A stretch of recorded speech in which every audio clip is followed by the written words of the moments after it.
বন্ধুরা সবাইকে দেখো, আজকে একটা চিলি চিকেনের অর্ডার এসেছে। আমি চিকেনটা ম্যারিনেট করে নিয়েছি, আর এদিকে আমি কিছুটা চিকেন ফ্রাইও বসিয়ে দিয়েছি। এদিকে রসুন কুচি, আদা কুচি, ক্যাপসিকাম কুচি, পেঁয়াজ আর লঙ্কা কেটে নিয়েছি। এর মধ্যে আদা রসুন দিয়ে দিয়েছি। এবার ক্যাপসিকাম, পেঁয়াজ আর লঙ্কাটাও দিয়ে দিলাম। স্বাদ মতো লবণ দিয়ে দিলাম।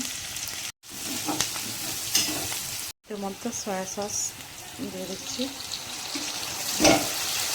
আর টমেটো কেচাপও দিয়ে দিচ্ছি।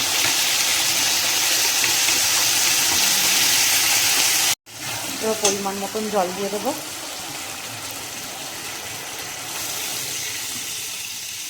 চিনা মটর দিয়ে দিলাম।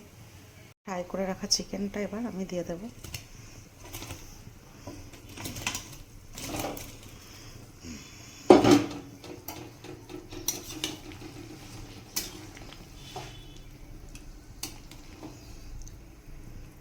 একটু ব্ল্যাক পেপার দিয়ে দিলাম।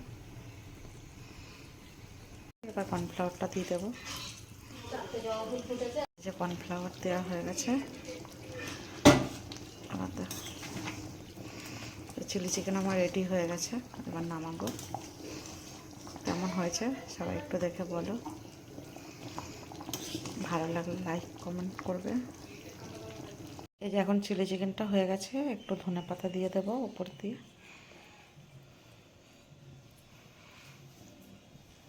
Chilli chicken ready.